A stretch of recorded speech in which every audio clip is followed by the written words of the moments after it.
written and said in terms of his attitude, his bravado, etc.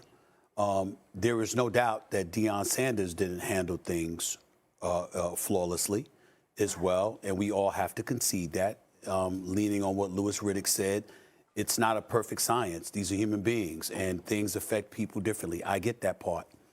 But I do think it's important to highlight this, and please leave Louis up on the screen so I can see him. It is important to ask this question. What exactly has Deion done? He has an exceptional relationship with the league office. He used to work at CBS. He worked at the NFL Network. He loves kids. He believes in being a role model to raising young men, boys into becoming young men. He is universally recognized as one of the greatest talents the sport has ever seen, if not the history of athletics has ever seen. This man goes to the collegiate ranks. He's won at HBCUs. He's winning at Colorado. Okay, never been in any trouble. Okay, so this is not one of those situations where you look back at his playing career in the National Football League and he was some cancerous individual in a locker room or anything like that. You hear coaches and former players raving about what a leader he was, the hard work that he put in, the dedication, what he did to uplift people, what level of assistance he provided to other people that may have needed it, who may have been teammates, coaches, and beyond. You ever listen to the way Louis Riddick talks about Deion? You ever listen to the way other cats talk about Deion? And I'm not throwing any shade on a guy like Terrell Owens, for example, who should have been a first ballot Hall of Famer, right? Mm-hmm. But we all knew the storylines that came with him. We knew the storylines that came with the Warren Sapps of the world or whatever.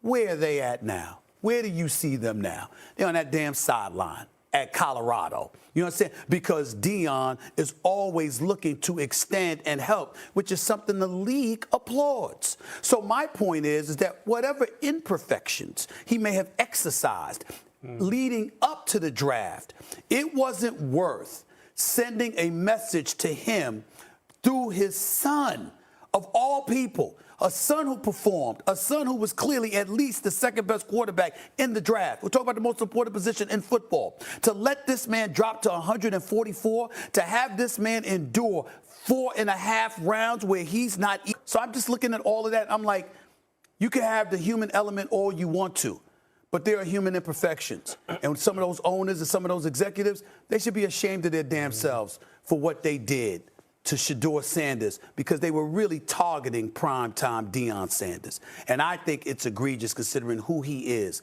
and what he has meant to football on the pro and collegiate level. He deserved better.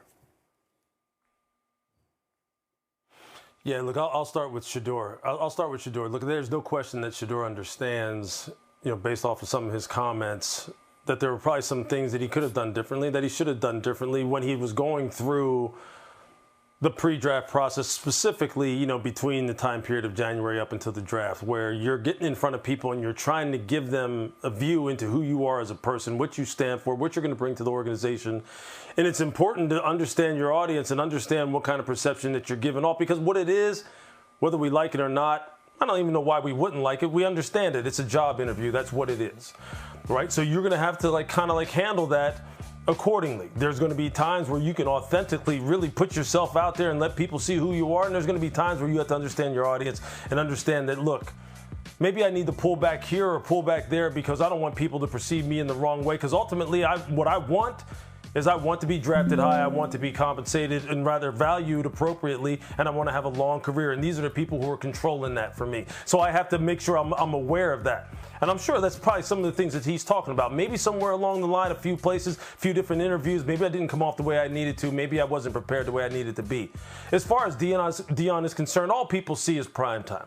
They will never not see him as primetime because they don't know him, Stephen A. They were never in a locker room with him. They never sat in his office out there in Boulder. They never had a conversation with him on the phone. They were never invited to speak to his team and talk to them about what it means to be a professional, what it means to look beyond your career on the football field and how important that is. They don't understand how much he values those kinds of things. They don't know what kind of teammate he was, how selfless he was, how human he was to me as a rookie who was just signed off the street down there in Atlanta. And my very first start in my professional career, he was there by my side and asking me, "Are you good?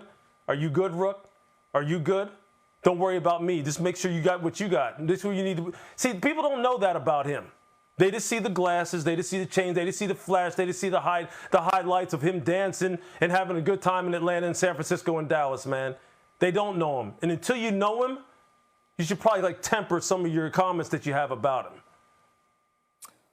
Yeah, listen, there's really nothing more for me to say on this aspect because I thought both you and Lewis did an absolutely fantastic job of just explaining, why is Deion Sanders being excoriated in this whole process. Maybe there were some things that Shador Sanders could have done better in the pre-draft process. I think for us right now, just spinning it forward to the whole prank call situation. Yeah, we need to get into that because it gets even more egregious. Okay, so here's the deal. During day 2 of the NFL draft, Shador Sanders was seen on his stream receiving a prank call that he'd been drafted. So the son of Atlanta Falcons defensive coordinator Jeff Ulbrich admitted to being behind the call made to Shador and apologized to him in an Instagram post on Sunday. The NFL looking into the situation, specifically how Sanders' private number was leaked, our source is telling Adam Schefter. So the Falcons released this statement on the matter Sunday. Reads in part, "The Atlanta Falcons do not condone this behavior and send our sincere apologies to Shador Sanders and his family, who we have been in contact with to apologize to, as well as facilitate an apology directly from Jax to the Sanders family himself." Stephen A. Mm-hmm. Can I just say one thing? Go ahead. This was classless. Okay. You're right, first of all. Secondly, I have a rhetorical question. Where is the picture of the kid? See, it's not criminal, but it's unethical, it's classless, it's amoral to some degree, and I'd like to see the face of that kid, because sometimes you need to be embarrassed. That's what needs to happen to you. Now, in my opinion, this kid, I sincerely hope, to Jeff Ulbrich, I sincerely hope he whipped his kid's ass. That's an ass whipping. That is a required ass whipping. So your dad is a defensive coordinator for the Atlanta Falcons. You go into his laptop computer and find a number for Shador Sanders. You prank call him. First of all, it was cruel and it was classless to Shador. It jeopardized your dad. What if the Atlanta Falcons didn't believe it was your dad, that it was just you? What if they had believed it was him? And I don't believe that for 1 second. I don't believe the defensive coordinator for the Falcons. I don't believe that man did. I don't believe he had anything to do with this. I think it would be unfair to accuse him of that. But what if the Falcons didn't believe him? What if the NFL didn't believe him? Your dad could have lost his job. And because you want to prank somebody, okay, and be cruel and insensitive, knowing what Shador must have been going through, you would be some privileged little brat that would do something like that and take joy out of somebody's misery like that at the expense of your father right now. Xin chào tất cả các bạn đã quay trở lại kênh YouTube của mình.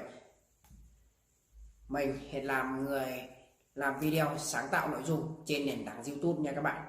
Mình sẽ sáng tạo những video hướng dẫn cắt dán cho các bạn này.